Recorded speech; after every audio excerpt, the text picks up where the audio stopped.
Енді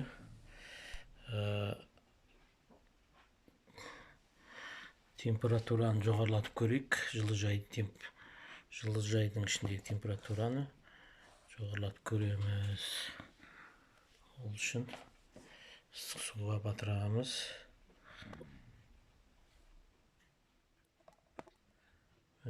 Температура көтеріліп жатыр.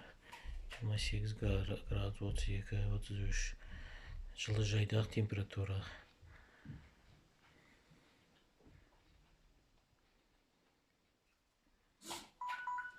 Мен дауысы шықты.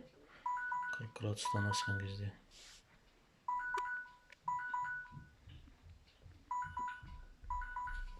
Енді алып көреміз.